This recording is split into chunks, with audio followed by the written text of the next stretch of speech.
That's a fantastic week. You've beaten the champions, you've beaten the FA Cup holders, you're into a final. Very satisfying.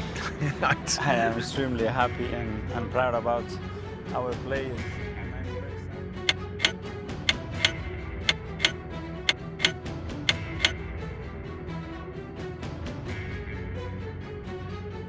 London, musim dingin 2025-2026 di Emirates Stadium dan di seluruh penjuru sepak bola Inggris.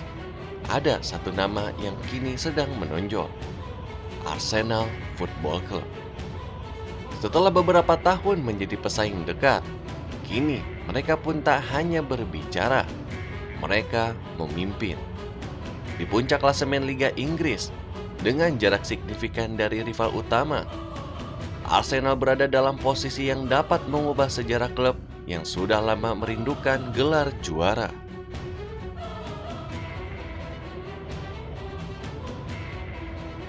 Musim 2025-2026 telah memperlihatkan transformasi Arsenal dari sekedar pesaing menjadi kandidat gelar terkuat di Liga. Per 21 pertandingan, Arsenal sukses mengumpulkan 49 poin, hasil dari 15 kemenangan, 4 imbang, dan hanya 2 kekalahan. Unggul 6 poin dari pesaing terdekat mereka seperti Manchester City. Mikel Arteta pun menekankan pentingnya konsistensi performa sebagai landasan utama kesuksesan. Arsenal mampu tidak terkalahkan dalam banyak laga terakhir dan menjaga momentum di berbagai kompetisi. Sebuah bukti mental juara yang terus terasah. Arsenal bukan hanya kuat di Liga, mereka menunjukkan diri sebagai kekuatan di Champions League, FA Cup, dan Carabao Cup. Memperkuat keyakinan bahwa musim ini bisa menjadi tahun spesial bagi The Gunners.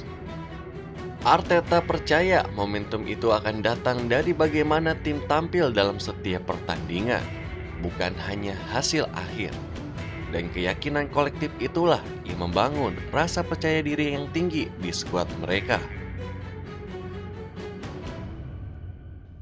Di bawah kepemimpinan Arteta, Arsenal mengembangkan strategi yang bukan hanya efektif, tetapi juga fleksibel. Struktur serangan mereka pun sering bergeser antara formasi 4-3-3 dan 3-2-5 secara ofensif, menciptakan variasi taktis yang membuat lawan sulit membaca permainan.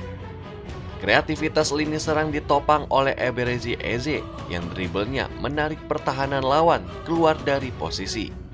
Sementara Martin Odegaard mengontrol ritme permainan mereka dengan umpan-umpannya yang tajam dan vertikal.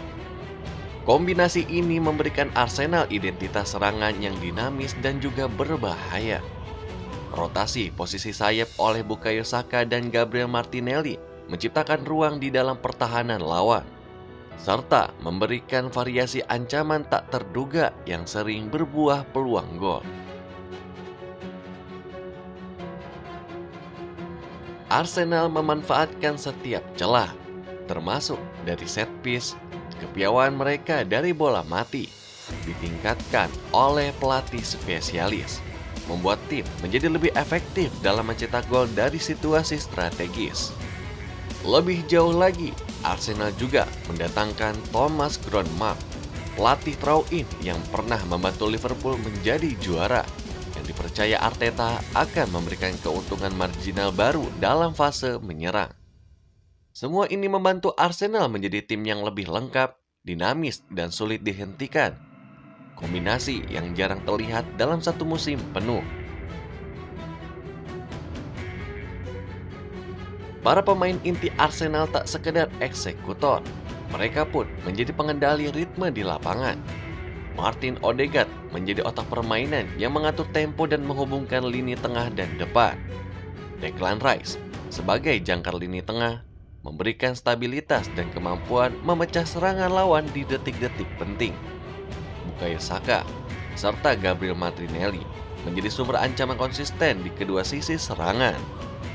Dan tidak lupa set piece dari coach Nicolas Jover yang telah menjadikan Arsenal salah satu tim top di liga dalam konversi peluang dari bola mati. Strategi ini pun bukan hanya tentang mencetak gol, tetapi juga bagaimana setiap lini memaksimalkan kekuatan masing-masing untuk mempengaruhi pertandingan secara keseluruhan.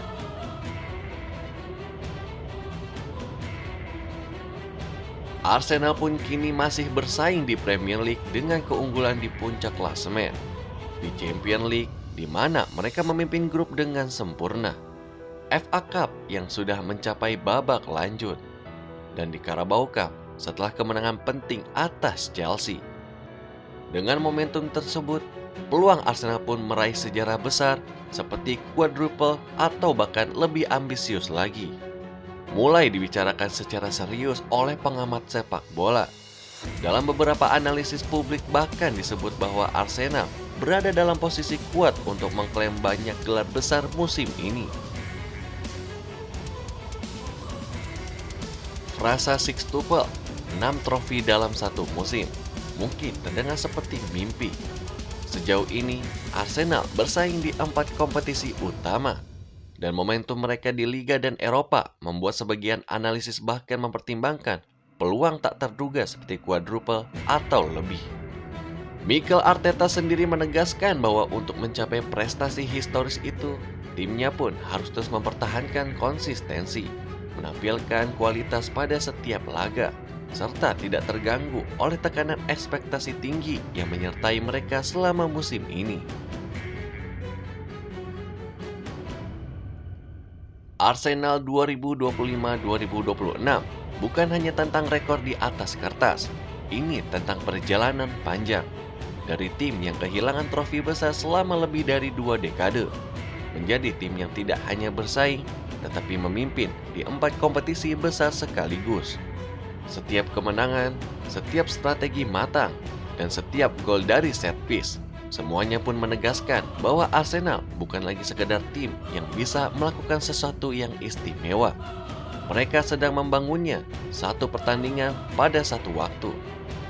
Inilah kisah Arsenal musim 2025-2026, sebuah era yang mungkin akan dikenang sebagai era emas baru.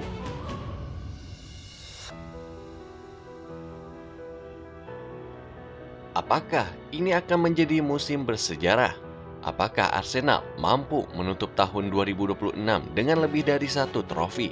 Atau bahkan menciptakan kisah sixtuple yang selama ini hanya menjadi mimpi? Perjalanan masih panjang, tekanan semakin besar. Namun satu hal pasti, Arsenal kini telah kembali ke tempat yang seharusnya. Terus ikuti setiap kisah besar sepak bola dunia hanya di Soccer First ID News. Jangan lupa untuk subscribe, like, dan juga share.